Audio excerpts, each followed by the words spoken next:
नमस्कार, आप देख रहे हैं वीके न्यूज। मैं हूं सुनील राउत।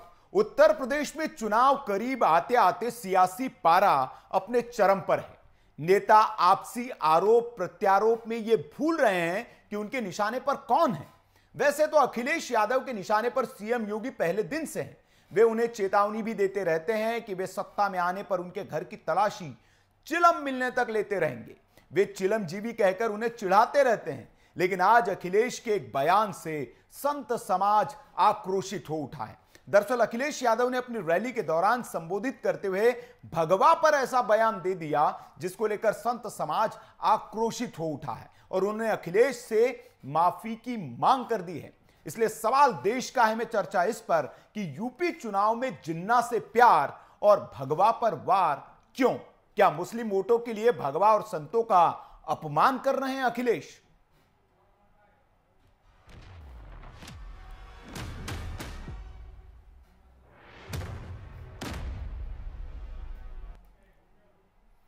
तो समाजवादी पार्टी के राष्ट्रीय अध्यक्ष अखिलेश यादव को चीलमजीवी वाला बयान भारी पड़ता दिख रहा है। इसको लेकर वे अब संतों के निशाने पर आ गए हैं। अखिल भारतीय संत समिति के राष्ट्रीय महामंत्री स्वामी जितेंद्रानंद सरस्वती ने अखिलेश यादव को चेतावनी देते हुए ऐसी अनर्गल बयान के लिए माफी की मांग की है। उन्होंने चेतावनी देते हुए कहा है कि बीजेपी पर हमला करने के लिए पवित्र भगवा वस्त्रधारी संतों को चिलमजीवी कहना सपा अध्यक्ष अखिलेश यादव को महंगा पड़ेगा। दरअसल अखिलेश यादव ने बुधवार को गाजीपुर टू लखनऊ विजय रथ यात्रा निकाली थी।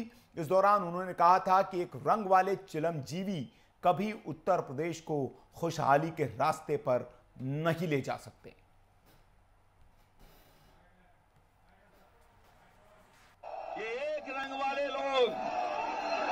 ये एक रंग के लोग, ये चिलमजीवी कभी उत्तर प्रदेश को खुशहाली के रास्ते पे नहीं ले जा सकते।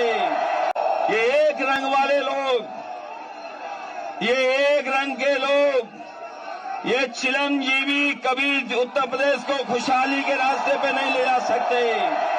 ये एक रंग वाले लोग, ये एक रंग के लोग, ये चिलमजीवी कभी उत्तर प्रदेश को खुशहाली के रास्ते पे नहीं ले जा सकते। ये एक रंग वाले लोग।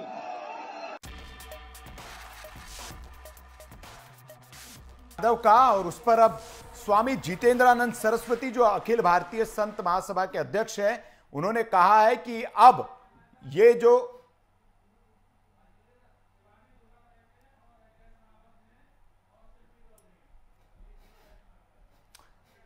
तो उन्होंने कहा है कि अब संतों को इसमें न घसीटे राजनीति में, अन्यथा परिणाम बुरे होंगे और संत समाज अब सड़क पर निकलकर खुद अखिलेश यादव के खिलाफ चुनावी प्रचार करेंगे। यह चेतावनी दे दी और माफी की मांग की है।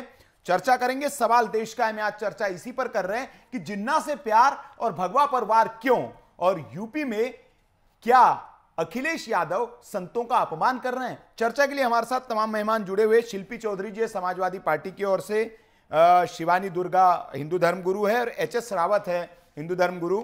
अभी 3 मेहमान हमारे साथ जुड़े, बाकी और भी मेहमान जैसे जुड़ेंगे चर्चा में हम शामिल करेंगे। मैं शिल्पी चौधरी से बहस की शुरुआत करना चाहूंगा। शिल्पी जी, अखिलेश यादव का ये जो बयान है, इस पर संत समाज में काफी आक्रोश है, नाराजगी है। उन्होंने कहा है कि बहुत भारी पड़ेगा, अखिलेश यादव को माफी मांगनी चाहिए इस पर। शिल्पी जी, संत समाज को पहले उस बयान को उसी तरीके से दोबारा सुनना चाहिए जैसे अभी आप यहाँ चला रहे हैं। ना तो वहाँ भगवा की बात हुई है, ना संत समाज की बात हुई है। तो ऐसे में संत समाज उन संतों पर ज्यादा कार्रवाई करने की बात करे जो कभी कहते हैं कि हिंदू राष्ट्र न घोषित हुआ तो हम जल समाधि ले लेंगे और उसके बाद भाग खड़े होते हैं। ऐसे बहुत सारे संत हैं जो संत समाज, उसका पूरा सम्मान हमेशा से समाजवादी पार्टी में रहा है और संत समाज का बहुत समर्थन भी रहा है। तो ये जो मीडिया की बातें तोड़ मरोड़ कर प्रस्तुत की जा रही है, इसके लिए समाजवादी पार्टी किसी से ना माफी मांगेगी ना उसकी कोई जिम्मेदारी लेती है। एक रंग, वो एक रंग कोई भी हो सकता है।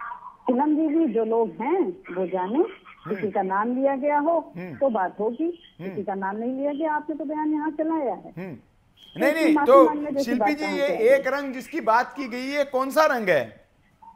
क्या जरा स्पष्ट कर सकती हैं आप? वो एक रंग, बहुत सारे रंग हो सकते हैं। अच्छा। वो एक रंग सफेद रंग हो सकता है, वो एक रंग नीला रंग हो सकता है। इसको आप कैसे जोड़ रहे हैं? ये तो आप लोग जोड़ रहे हैं ना। समाजवादी पार्टी ने जोड़ा होता तो उन्होंने बिल्कुल स्पष्ट कहा होता। उन्होंने तो किसी रंग को नहीं कहा, उन्होंने कहा एक रंग। अब वो एक रंग लाल भी हो सकता है, वो एक रंग नीला भी हो सकता है, कोई भी रंग हो सकता है। नहीं, तो इसमें संत समाज को भड़काने की भूमिका तो मीडिया कर रही है। हाँ, नहीं शिल्पी जी, ये ये तो संत समाज ने इस पर आपत्ति जताई है, उसके बाद मीडिया ने सवाल उठाया है। ये बहस ही हम आज इसलिए कर रहे हैं क्योंकि संत खुद से इन चीजों को दोबारा से सुनना चाहिए। जिस तरीके से संत समाज का सम्मान सभी लोग करते हैं और हम लोग उनकी बताई हुई बातों को बार बार सुनते हैं, वो धर्म के गुरु हैं, उनके दिखाए हुए रास्ते पे हम लोग चलते हैं, तो हम उनका अनुसरण करते हैं। तो उनको भी जिस तरह से हम उनकी बातें ध्यान से सुनते हैं, तो उनको भी इन राजनीतिक व्यक्तियों की बातों को ध्यान से सुनना चाहिए। ना तो वहाँ संत समाज की बात हुई, ना वहाँ भगवा की बात हुई। तो चिलम से जोड़कर संत समाज क्यों देख रहा है अपने आप को?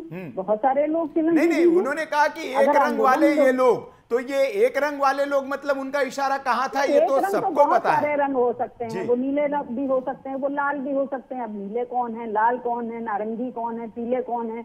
तो आप लोग तय करिए भाई। एक रंग वाले हमारे साथ भी हैं, एक रंग वाले हमारे खिलाफ भी हैं, बहुत सारे लोग हैं। तो उसमें आप कैसे जोड़ रहे हैं? जब आंदोलन जीवी मोदी जी कह देते हैं तब संत समाज को कोई आपत्ति नहीं होती, न किसानों ने कोई आपत्ति करी, न सभ्य समाज ने कोई आपत्ति करी। तो चिलम जो कि अपने आप में एक अब्यूज है, एक अपराध है, नशा, उस पर संत समाज क्यों भड़क रहा है? संत समाज का चिलम से क्या लेना देना है? मुझे तो नहीं लगता संत समाज के लिए चिलम ऐसी वस्तु है कि उसके लिए उसको भड़कना पड़े। और जबकि उससे कोई नाता जोड़ा तो नहीं गया। बयान तो आपने यहाँ चलाया, आपने भी कोई एडिटेड बयान तो चलाया नहीं है। अच्छा, तो नहीं शिल्पी जी, मैं ये समझना चाह रहा हूँ कि स्वामी जितेंद्रानंद सरस्वती है, अखिल भारतीय संत समाज के अध्यक्ष है। उन्होंने कहा है कि अगर माफी नहीं मांगेंगे इस पर अखिलेश यादव, तो संत समाज, सुन लीजिए सवाल सुन लीजिए। अखिलेश यादव ने ना संत समाज का नाम लिया, ना किसी रंग का नाम लिया, तो अखिलेश यादव क्यों माफी मांगेंगे भाई?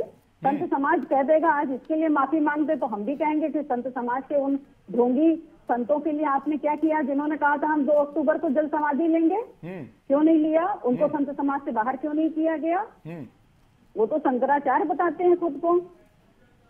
ऐसा हिंदू धर्म का माहौल, संत समाज के लोग जो ढोंगी लोग हैं उन पर संत समाज कभी कोई कार्रवाई क्यों नहीं करता? कितना शर्मिंदगी हुई थी, पूरे देश में थू-थू हुई थी, पूरे देश में थू-थू हुई थी। अच्छा, कि वो मतलब शिल्पी जी, अगर कोई एक संत है जो इस तरह की बातें करता है, उस पर कार्रवाई नहीं हुई, तो हम लोग भी उस पर फिर बयान देंगे, ऐसा? भाई आप देखिए, बातों को इधर से उधर घुमाने से बातें तो बदल नहीं जाएंगी। ना तो वहाँ किसी रंग का नाम लिया गया, आपके पास मेरी बात का जवाब नहीं है, तो आप जो भी कुछ चाहे करें। नहीं, हम कुछ नहीं कर रहे शिल्पी जी, ये तो स्वामी जितेंद्रानंद सरस्वती का एक बयान है और अखिलेश जी का बयान है। हम उसमें ये खोजने की कोशिश कर रहे हैं कि क्या अब आप स्पष्टीकरण दे रहे हैं कि भगवा पर उन्होंने बयान नहीं दिया, ये आपका स्पष्टीकरण है, तो हम ये बता रहे हैं कि समाजवादी पार्टी का स्पष्टीकरण है। हनुमानगढ़ी के राजू दास जी माँ बहन की गालियां लिखते हैं सोशल मीडिया पे आके, जाइए उनका अकाउंट पढ़िए ना, उनकी कितनी भर्त्सना होती है। तो संत समाज ने कभी उनके ऊपर, हनुमानगढ़ी का महंत है राजू दास, जो कि माँ बहन की गालियां लिखता है ओपन अपने अकाउंट से, कभी संत समाज ने उसके खिलाफ कोई डिसिप्लिनरी एक्शन लिया? क्या संत समाज कह रहा है जहां उसका कंटेक्स्ट ही नहीं, कोई संदर्भ नहीं, वहां संत समाज अगर रिएक्शन दे रहा है तो ये उनकी श्रद्धा है, उनकी श्रद्धा है, वो जो भी चाहें वो करें, उसमें हमारा वो नहीं है। अगर हम कहते, अगर हम डायरेक्टली कुछ कहते तो माफी की बात होती, जब डायरेक्टली कहा नहीं गया। आपने कहा कि ऐसा कोई बयान नहीं है जो संत समाज को आहत करे और आप इस तरह के माफी से इनकार कर रही है, लेकिन आपको लगता नहीं कि चुनाव के वक्त शिल्पी जी बहुत फूक कर कदम रखा जाता है? चुनाव के वक्त नहीं, चुनाव का वक्त ये नहीं होता है कि आप झूठी अनर्गल बातों पे धमकी देने लगे। आपने राजू दास पे आज तक क्या काम किया?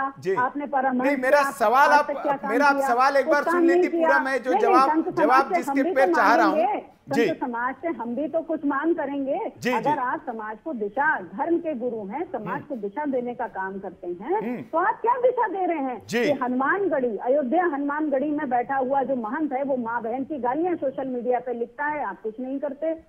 एक हिंदू आपका संत आके कहता है कि हिंदू राष्ट्र नहीं बनाया गया तो 2 अक्टूबर को मैं जल समाधि ले लूंगा, आप सब कुछ नहीं करते। तो संत समाज को गुस्सा सिर्फ अखिलेश यादव की बात पे आ जाता है जहाँ की उनका संदर्भ नहीं। ये तो सिर्फ अटेंशन सीकिंग है, अटेंशन लेना चाहते हैं, लेते नहीं, हैं। शिल्पी जी, मेरा पूरा सवाल, हमारी पार्टी में बहुत सारे संत जुड़े हैं, बहुत सारे महंत जुड़े हैं। अगर उनकी तरफ, अगर आपसे विरोध आया तो उनसे क्यों नहीं विरोध आया? उनको भी तो ऑब्जेक्शन लगना चाहिए था ना। शिल्पी जी, मेरा एक बार पूरा सवाल आप सुन ले, मेरा पूरा सवाल सुन ले। मैं ये कह रहा हूं कि संत समाज ने चेतावनी दी है कि अगर माफी नहीं मांगेंगे तो हम घर घर जाकर आप पूरा सवाल नहीं सुन रही शिल्पी जी, एक बार सवाल सुन लीजिए फिर जवाब दीजिए। अगर नहीं मांगी, उन्होंने कहा कि हम घर घर जाकर आपके खिलाफ प्रचार करेंगे, तो आपको मतलब क्या ये तय कर लिया आपने कि हिंदुओं के वोट ही नहीं चाहिए, हम तो भाई जिन्ना वाले जो लोग हैं उनके वोट लेकर सरकार बन जाएगी, ऐसा क्या तय कर लिया है सपा ने? जी, इस पर हम किसी को ना रोक सकते हैं, ना हमारा किसी पे दबाव है। जिसकी जो पोजीशन है समाज में, धर्म गुरु हैं, धर्म का काम करें। कहीं अधर्म की बात हो रही हो तो वो बिल्कुल बोलें जी। अधर्म की क्या बात है, धर्म गुरु हमें यही बता दें। चलिए कुछ लोग हमारे साथ जुड़े हुए, शिवानी दुर्गा जी जुड़ी हुई है, वो कुछ कहना चाह रही है, आपकी बात पर शायद जवाब देना चाह रही है। समाज का क्या लेना देना है बताइए, जो संत समाज इस पर भड़क गया। जी जी, शिवानी जी आपकी बात का जवाब देना चाह रही। जी शिवानी जी बोलिए। मैं हर हर महादेव सभी को मैं ये कहना चाह रही हूँ कि देखिए, टेढ़ी नाक वाले लोगों पर भी बिलीव नहीं करना चाहिए। टेढ़ी नाक वाले लोग किसी का कोई भला नहीं करेंगे, इनसे बचकर रहना चाहिए। क्योंकि ऐसा लिखा है कि जिनके, ऐसे शास्त्र कहते हैं कि जिनके अंग टेढ़े मेढ़े होते हैं, इन पर विश्वास ना किया जाए। तो मैं ये बार बार कहूंगी कि भैया जो टेढ़ी नाक वाले लोग हैं उनसे बचें। और ये जो चिलमजीवी वाली बात आई है, जिन्होंने, जिन भी व्यक्ति ने ये चिलमजीवी कहा है, तो पहले वो जाकर के ये पता लगाएं कि चिलम शब्द कहाँ से आया और चिलम शब्द है क्या और चिलम क्यों लगाई जाती है। थोड़ा सा शिव पुराण का अध्ययन कर लेते वो और उसके बाद में बात करते तो अच्छा होता। ये मोहतरमा मैडम, माननीय, सम्माननीय, whoever she is laughing since the beginning without even listening to the conversation. She is smiling like as if she has already won the case. Okay, तो अपनी विद्वता का परिचय ये लोग स्वयं दे रहे हैं। शिल्पी जी, मैं आपके पास आ रहा हूं, अपनी बारे में बोले। कहते हैं कि टेढ़ी नाक वाले लोग जो हैं इनसे बचना चाहिए। हमें कोई फर्क नहीं पड़ता, हमें कोई फर्क नहीं पड़ता। बेशर्म लोगों को फर्क नहीं पड़ता, बेशर्म जो होते हैं उन्हें फर्क नहीं पड़ता, हम भी नहीं सुनते। बेशर्म लोगों को फर्क नहीं पड़ता, बाकी सभी जो इज्जतदार लोग होते हैं उन्हें एक तरफ संत बन रहे हैं, एक तरफ राष्ट्रीय काम में लगे हैं, चुनाव लड़ रहे हैं। ये लोग इस लायक नहीं है कि इनका नाम जाना जाए। बेशर्म लोगों को फर्क नहीं पड़ता, सम्मान सहित जीने वाले लोगों को फर्क पड़ता है। से भागे हुए हैं और चिलम लगाते हैं, चिलम लगा के बेशर्म लोग बैठते हैं, जो अघोरी तंत्र करते हैं वो बेशर्म होते हैं, जो संसारिक दायित्वों से भाग जाते हैं वो बेशर्म होते हैं। और ये बेशर्म तो इतने हो गए हैं कि एक तरफ संत बनते हैं, दूसरी तरफ इनको राजनीतिक महत्वाकांक्षा जाग गई है। इनको मुख्यमंत्री भी बनना है, इनको विधायक भी बनना है, इनको सांसद भी बनना है। बड़ी बेशर्मी की क्या बात है? तो इनकी क्या इज्जत है? किसको बनना है? इज्जत है जिनकी राजनीतिक क्यों बनना है? उनकी कोई आप अपनी इज्जत देखिए। अभी इतना भड़क क्यों गई मोहतरमा? अभी आपको तो हमने कुछ कहा ही नहीं था, आपके तो किसी, हमने तो आप पे कटाक्ष ही नहीं किया। इतनी आग क्यों लग गई, इतनी मिर्ची क्यों लग गई, इतनी टेढ़ी क्यों हो गई आप? आपसे तो हमने कुछ कहा ही नहीं था, आपसे तो कुछ कहा ही नहीं था, इतना आग लग गई। ओ माय गॉड, इतनी अग्नि कैसे प्रकट हो गई? आपको तो कुछ कहा नहीं, आप तो पिक्चर में भी नहीं थी, आपसे तो कुछ कहा ही नहीं, इतना अगरबत्ती जलाई, धुआं लगाया, चिलम सुलगा ली और बैठ गए और सो गए। तो इस तरीके से दुनिया चल रही है। अरे भाई आप लोग चिलम जीवी में बने रहिए भाई, हमें तो नहीं पता आप लोग क्यों चिलम के लिए इतने परेशान हो रहे हैं, चिलम के लिए इतने क्यों परेशान हो रहे हैं। मैं तो आपको स्क्रीन पे शिवानी जी, शिल्पी जी एक एक कर बोले, अपनी अपनी बारी में बोले। शिल्पी जी देखिए, आप बहुत अच्छी प्रवक्ता है समाजवादी पार्टी की ओर से, और हमारी डिबेट में आप हमेशा रहती है। मैं आपका सम्मान इसीलिए करता हूं कि आप अपनी बारी में बोलती हैं और दूसरों को बोलने देती हैं। मुझे तो लग रहा है लोगों को आपसे बच के रहना शिल्पी जी बताइए। शिल्पी जी, मैं अपनी जगह हूँ, मोदी अपनी जगह है। शिल्पी जी हम तो इतनी बेहूदी आंखें। शिल्पी जी, आज आप सुनना ही नहीं चाह रही है। आज आप एकदम अपने मतलब ड्रामा कंपनी है, ये संत है, यहाँ टैटू। शिल्पी जी को आवाज जा रही है मेरी? शिल्पी जी को आवाज मिल रही है? बेवकूफी वाली बातें करने के लिए अगर यहाँ पर बैठाया है तो रहने दीजिए। ये डिबेट ऐसे लोगों से नहीं करते, कार्टून टाइप लोग बैठे हुए हैं आपकी डिबेट पे। नहीं, शिल्पी जी इस तरह के शब्दों का इस्तेमाल नहीं। देखिए शिल्पा जी, शिल्पी जी सब मेहमान हैं और आप बहुत संयमित शब्दों का इस्तेमाल करती है, हमारे साथ बैठती है। मैं इसीलिए आपका सम्मान करता हूं कि आप बहुत अच्छी प्रवक्ता, मैं आपको मानता हूं कि आप अपना पक्ष रखती है और शालीनता के साथ रखती है, लेकिन आज आप तो ट्रैक से उतर रही हैं। नहीं, मैं ऐसे लोगों के साथ कोई डिबेट नहीं करना चाहती जो नौटंकी के कलाकार लग रहे हो। ये क्या है? बुलाइए आप किसी संत मठ से। नहीं, आप, मैं परिचय करा देता हूँ। नहीं, मैं परिचय करा देता हूँ आपसे। नहीं, मैं परिचय करा देता हूँ। आप सुन लीजिए, जो आपके साथ डिबेट कर रही है वो शिवानी दुर्गा है। इन्होंने पीएचडी कर रखी है, वो विदेश से पढ़कर आई है और वे संत समाज की जानकारी रखती है। हिंदू धर्म के बारे में इन्होंने पढ़ाई कर रखी है। शिवानी जी के बारे में आपको शायद जानकारी ना हो। धार्मिक महत्व क्या हो गया आपके चिलम का? धार्मिक महत्व लाने लगे। नहीं, मैं पूछ लूंगा, वो सवाल ले लेता हूँ। शिल्पी जी, वही सवाल, उसका जवाब मैं लेता हूँ शिवानी जी से, क्योंकि वह अघोर विद्या को भी जानती है। वो अघोरी, वो उनके पास छात्र भी आते हैं अघोरी की शिक्षा लेने, तो ये अच्छे से जवाब दे पाएंगी शिवानी जी। मैं उनसे पूछता हूँ। शिवानी जी, शिल्पी जी को बताइए थोड़ा कि चिलम का क्या महत्व है, एक बार जरा बता दीजिए कि क्यों चिलम लगाते हैं। जी, शास्त्र, मैं इनको बहुत ब्रीफ में आंसर देती हूँ। अथर्व वेद में इसका उल्लेख लिखा है, जो कि हमारा चौथा वेद कहलाता है। चौथे वेद में इसका आयुर्वेदिक जो है महत्व बताया गया है। मींस मेडिसिनल इफेक्ट इसके किस तरह से हमारी बॉडी पर होते हैं वो बताए गए हैं। वो ये है कि ये सिर्फ एंजाइटी को कम करता है। स्किज़ोफ्रेनिक, अब ये रिसर्च में ये साबित हुआ है कि स्किज़ोफ्रेनिक जो लोग होते हैं उन्हें अगर एक मात्रा में इसे डाइल्यूट करके दिया जाए तो उनको काफी हद तक असर होता है पॉजिटिव वे में। जो मानसिक रोगी हैं उनके ऊपर भी रिसर्च हुआ है, उनको देने पर, इवन जानवरों को भी देने पर, इससे उनकी एंजाइटी, एंगर, इसको वो कम करता है। तो ये एक रीजन है कि जब भगवान शिव ने जब हलाहल निकला था हमारे समुद्र मंथन से, उस समय पर उन्होंने जो जहर था, जो हलाहल था, उसे पूरी तरह से अपने अंदर ग्राह्य किया और वो अपने कंठ में उन्होंने धारण कर लिया। तो उसके बाद वो नीलकंठ कहलाए। लेकिन कुछ बूंदें क्योंकि बाहर छलक गई थी, तो उस समय जो भी चीजें, जो हम भांग भंगेड़ा और जो भी ग्राह्य वस्तु जिनको हम मानते हैं कि वो नशे की वस्तुएं हैं, वो पैदा हुई, वो उनकी उत्पत्ति हुई। लेकिन वो ग्राह्य है, इसका उल्लेख कहीं नहीं मिलता, किसी भी शास्त्र में, किसी पुराण में इसका उल्लेख नहीं है कि इसे आप साधु समाज को स्पेशली पीना चाहिए या किसी को भी पीना चाहिए। ये किसी के लिए भी उल्लेख नहीं है। तो अगर इनको जानकारी चाहिए तो पहले ये थोड़े से शास्त्रों का अध्ययन कर लें, उसके बाद हंसे, जिस तरह से भी हंसना चाहती हैं।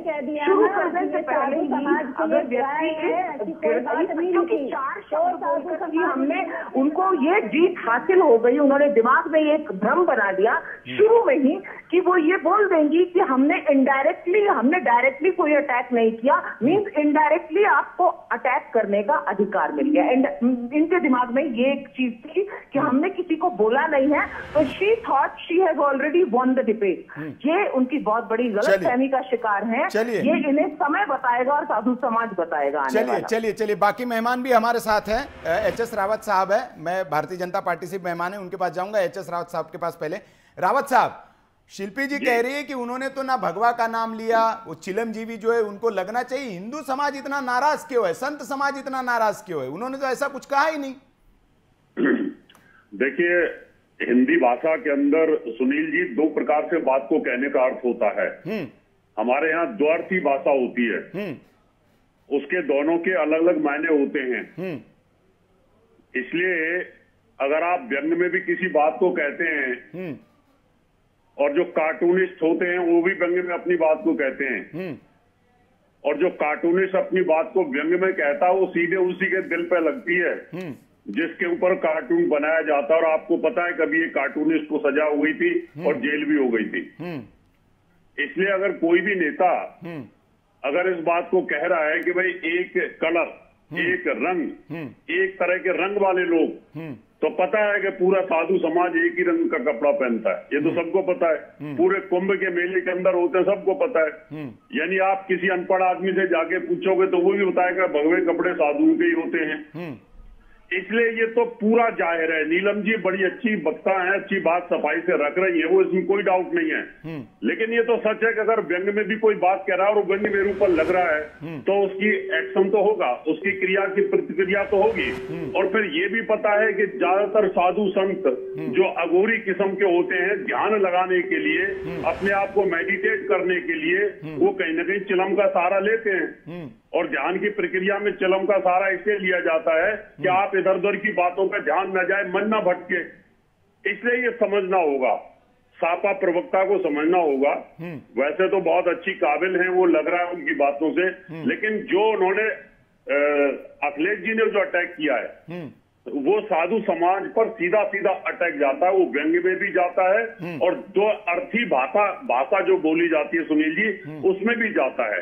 इसलिए ये सहन करने वाली बातें नहीं है।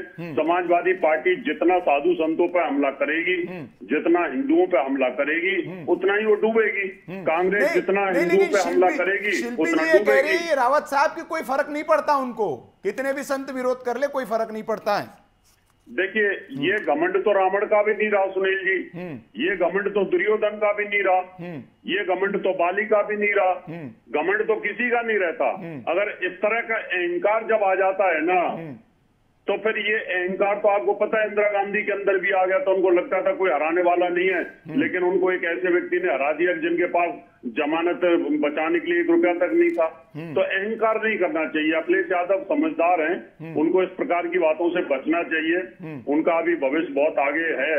तो मैं तो यही कहूंगा कि अगर आप समाज को, हिंदू समाज को या साधु संतों को टारगेट करते हैं तो निश्चित तौर पर पाप का भागी तो आदमी बनता ही है। अगर आप किसी संत के खिलाफ इस तरह की अभद्र टिप्पणी करते हैं तो वो उनका जो संत का जो सत्तत्व है अंदर, वो पता नहीं कब कहीं ना कहीं आपको साफ दे दे और उस साफ के दुष्परिणाम होते हैं। जैसे कि हमारे शंकराचार्य जी के ऊपर गोलियां चलाई कांग्रेस ने उस समय पर करपाती महाराज जी के ऊपर, तो उसके साथ के परिणाम उन्होंने भोगे। तो इसलिए इनको बचना चाहिए। अभी जैसे शिल्पी जी कह रही थी, अगर एक आदमी ने अगर किसी भगवाधारी ने ये कहा था कि मैं समाधि ले लूंगा, उन्होंने समाधि ली नहीं तो उनको निकाल देना चाहिए। तो ऐसे तो मुलायम सिंह यादव ने भी गोलियां चलाई थी हिंदुओं के ऊपर, भक्तों के ऊपर। ऐसे तो मुलायम सिंह यादव ने भी कहा था कि अगर बलात्कार हो जाता है तो क्या फर्क पड़ता है, ऐसे गलतियां बच्चे कर ही देते हैं। तो मुझे लगता है फिर उनके ऊपर भी एक्शन होना चाहिए। तो ये सब बातें कहने वाली बातें होती है सुनील जी, लेकिन सच तो ये है कि उन्होंने हमला किया है और हमला नहीं करना चाहिए था। चलिए रावत साहब, तमाम मेहमान हमारे साथ बने हुए, एक छोटे से ब्रेक का वक्त हुआ है। मैं ब्रेक से आते ही भारतीय जनता पार्टी, कांग्रेस और बाकी जो राजनीतिक दलों से मेहमान हैं उनके पास जाऊंगा। माफी के साथ बड़ा लंबा वक्त चला गया। मैं भारतीय जनता पार्टी और बाकी मेहमानों के पास आऊंगा। एक छोटे से ब्रेक के बाद लौट रहे हैं। सवाल देश का है, जारी है।